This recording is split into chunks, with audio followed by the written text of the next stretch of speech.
Hello everybody, it's Timothy here. With a good number of Amonkhet drafts and sealed events under my belt, I thought it'd be a good time to present my picks for the best common and uncommons for each color for the purposes of drafting. As usual, I'll be selecting the two best commons and uncommons from each color, as well as two honorable mentions for each color and rarity.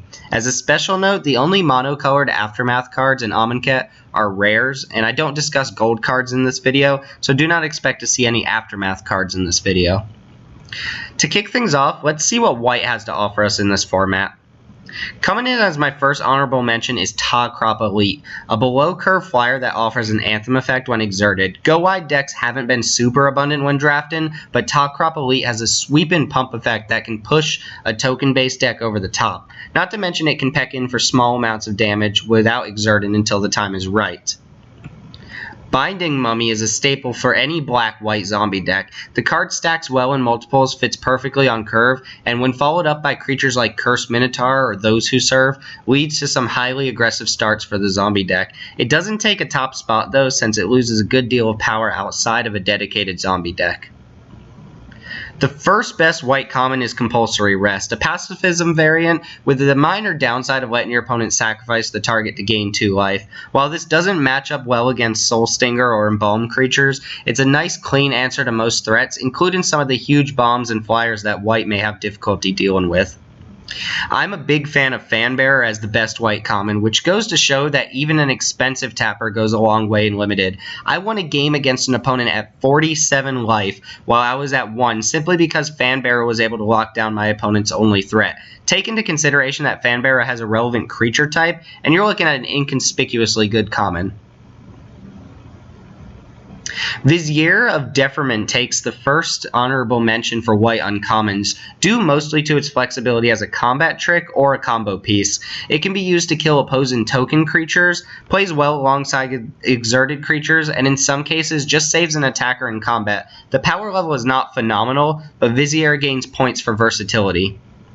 Oketra's Attendant is very similar insofar as the options it presents you with. Do you play it out as a reasonable flyer and embalm it later, or do you cycle it early in the game and save embalm for another turn? Again, Oketra's Attendant may not straight up win games, but multiple options and flexibility are hallmarks of a strong early draft pick. The first winner I want to mention is for white is Seraph of the Suns. 7 mana seems like a lot, and you can be punished for trying to play too many expensive cards in this format, but have yet to witness a game in which somebody resolves this creature and doesn't proceed to win. Indestructible practically shuts off your opponent's attacks until they find an answer, and answers are few and far between. Seraph is indeed expensive, but a game changer nonetheless. Our final white card is Cast Out. Seriously though, did you think it was going to be anything else? These Oblivion Ring effects are always strong and limited, and Slap and Flash on top it doesn't change my mind about it. Cast Out is an catch-all answer to all permanent types, is highly splashable at 4 mana, and offers cycle into the poor soul missing their land drops. Combine this together and you have perhaps the best removal spell in the format, let alone the color. That brings us to Blue, the often shafted, weaker sibling of modern-day limited sets. Blue has its weaknesses, no doubt, but still offers some notable high flyers, no pun intended. First up is our honorable mention list is Aven Initia, a simple card with a huge embalm cost. Consider that a 3/2 flyer for 4 is already a fine creature for blue decks. Embalm only adds to the power level of this card, expensive or not. I would be hard-pressed to ever cut a card like this from my deck. Naga Oracle is a card I've been satisfied with every time I've played it. High toughness is exactly what blue decks need, and the Pseudo Scry 3 ability is actually quite powerful. This also has the potential to provide extra value by pitching Embalm creatures to the graveyard, and if you do nothing more than toss a few lands to the graveyard, you'll be satisfied with this one. As for our winners, Shimmerscale Drake seems like an innocuous card, but Cyclone is actually a significant upgrade to an already playable flyer. This can act as a potent threat for blue decks, while also being a reasonable cycler when necessary. It's worth noting that some blue cards like Heckma Sentinels and Draketown encourage a heavy cycler count, which adds points to the Drake's rating. My pick for best blue common, and perhaps a controversial one, is Essence Scatter. I cannot express how crucial this card is for blue decks. It offers blue decks early interaction against the low curve aggressive decks, while offering you protection from larger threats later in the game. On top of this, counterspells play hand in hand with cyclers, making Essence Scatter a high pick blue common. Our first blue uncommon is a potentially game winner in the form of Open into Wonder. There are times this card is terrible, and at other times it just wins the game on the spot. Given a big enough board of attackers, this can either make your whole team unblockable for the win, or draw you enough cards that you can crush your opponent on card advantage alone. While I recognize the blue Trial and Vizier of Tumble and Spans as reliably strong blue cards, I give the other honorable mention slot to Censor, a situational counterspell that works wonders when it works. The fact that Censor cycles so cheaply in a color that cares about both cycling and controlling your opponent's plays means that Censor offers you options that other traditional counterspells may not. Taking a huge power leap, we have our first winner for blue, the Control Magic variant Lay Claim. I was down on this card at first, but having stolen an opponent's Glorybringer and shooting them to death with it quickly changed my mind. Cycling the card away comes up often, and Lay Claim also provides a hilarious and effective means of dealing with strong non-creature permanents like Sandworm Convergence, Oracle's Vault, or even an opposing Planeswalker. Have you ever stolen a Planeswalker right before it ultimates? Trust me, it feels fantastic. If Lay Claim is Blue's best non-rare, non-creature spell, then Angler Drake is certainly its best non-rare creature. Giant Mana War with flying, sign me up. The Drake finishes out games quickly and justifies a 6 mana casting cost by setting your opponent back and swinging you far ahead. The tempo gained by this card is phenomenal and is often worthy of your first draft pick. As is the case with most sets, Black's biggest players come in the form of efficient creatures and potent removal spells. I give the first nod in Black to Horror of the Broken Lands, a creature that I'm happy to cycle early and eager to get in play during the mid to late game. Horror's triggered ability can be brutal, and even when you're unable to cycle, your opponent has to respect cards you might have in your hand.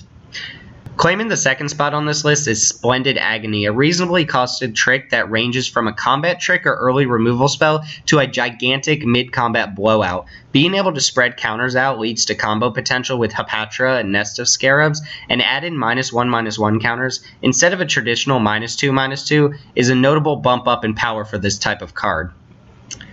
As for commons, the Black Cartouche is the first but not the last cartouche to take a spot in these rankings. The ability to shrink or occasionally kill an opposing creature while pumping one of yours is reminiscent of Subtle Strike from Kaladesh, but with the added bonus of granting your creature lifelink. Cartouche of Ambition stabilizes the game very quickly. Add to that any trials you may be returning to your hand and you have a pretty powerful aura on your hands.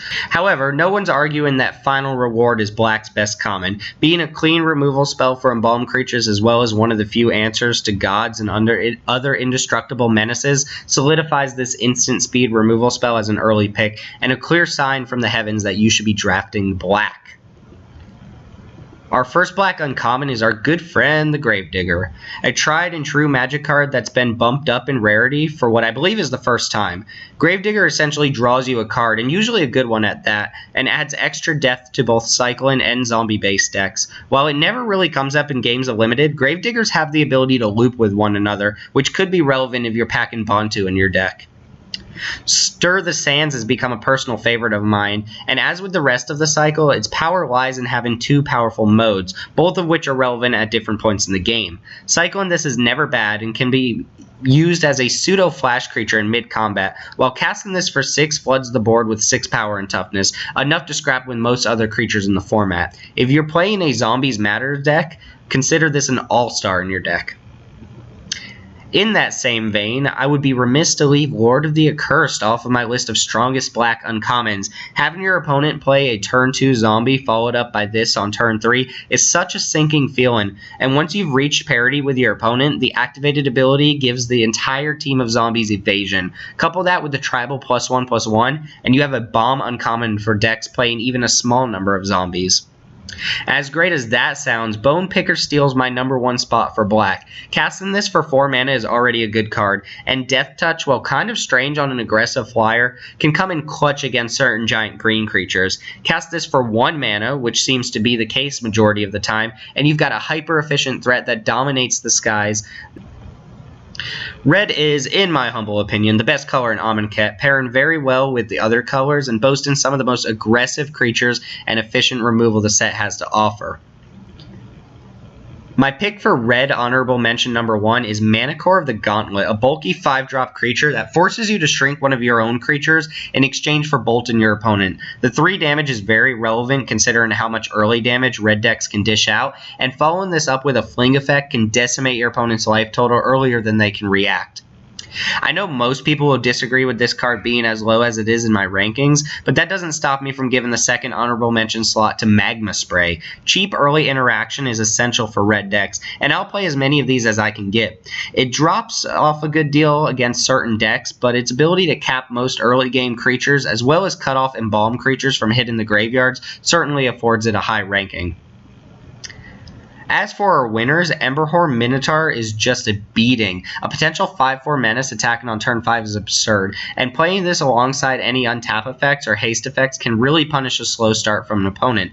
Some might argue that Magma Spray deserves this spot, but I think most would agree that this is Red's best common creature.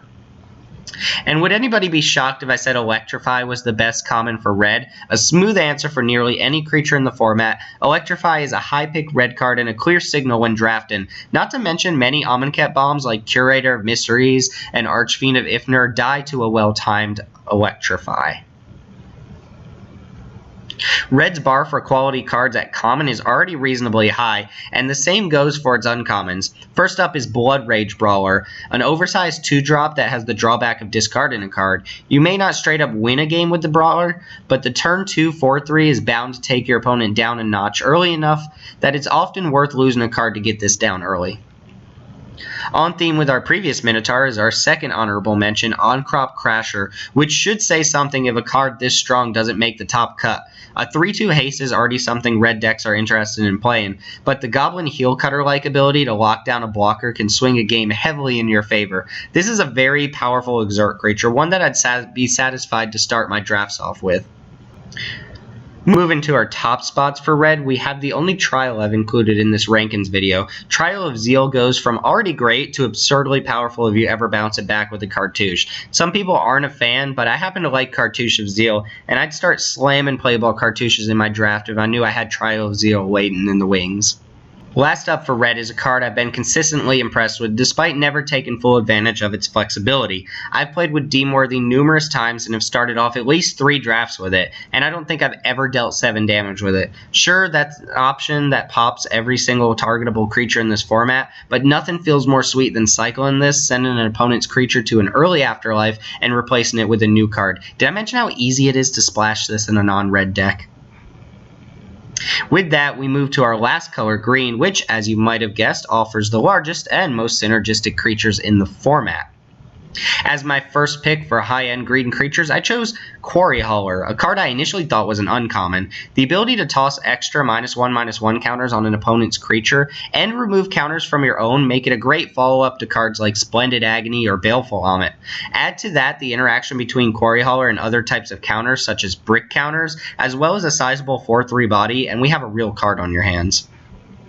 Greater Sandworm has garnered my respect as the biggest and baddest common you can drop on the battlefield. We can reiterate all the same points about Cyclone that I've mentioned on other cards, which only serves to broaden the card's uses, but the evasive ability comes up frequently, helps dodge smaller death touch creatures, and shuts down chump blockers. Green is also rampant with mana ramping abilities, allowing you to drop this card much earlier than your opponents will be ready to deal with. Just beating out the Sandworm for one of the top common spots is Naga Vitalist, an efficient mana ramping creature that makes it that much easier to drop your Gigantopedes and Sandworms a turn earlier than normal. The card is not super effective at mana fixing per se, but the ramp ability is useful for every green deck, not to mention a 1/2 for 2 is the perfect body to pick up a -1/-1 counter from cards like Ornery Kudu.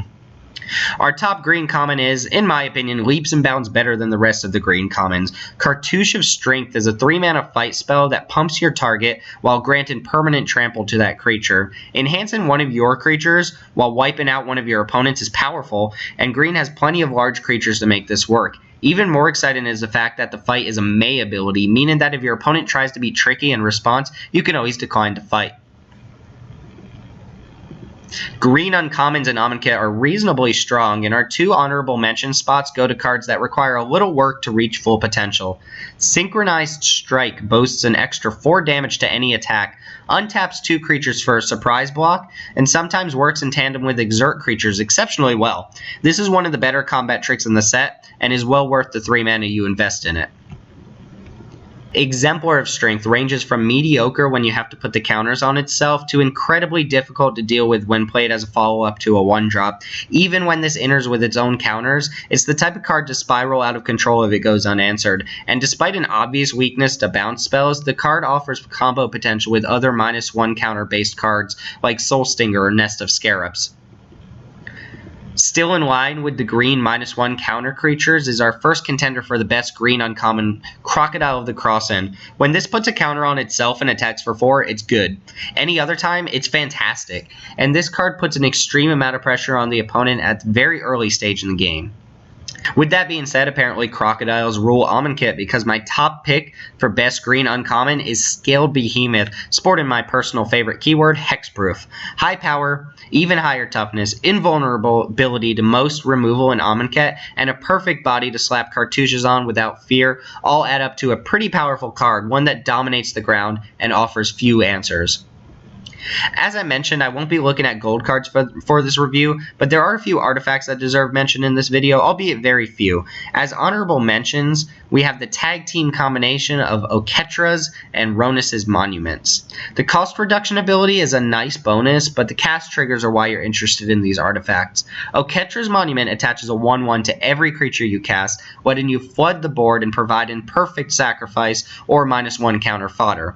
Ronus's Monument lets you push in large amounts of damage and gives aggro decks an edge once your opponents start stabilizing. The only other non-rare playable artifact in the set, and the best one at that, is Edifice of Authority, a control card that nearly any deck would be happy to have. The ability to lock down attackers is already decent, but once you hit the 3rd brick, the card really shuts down your opponent's options, making their best creature practically useless. This is one of the only artifacts worth bringing in Artifact Destruction sideboard cards for. Well, I think that covers everything. Remember, this is based on my experience with the format, and you're more than welcome to disagree. In fact, if you have any qualms with my rankings, feel free to leave a comment below and tell me what cards you would pick for the best commons and uncommons in the set. Again, thanks for watching. My name's Timothy, and as always, I'll catch you guys next time.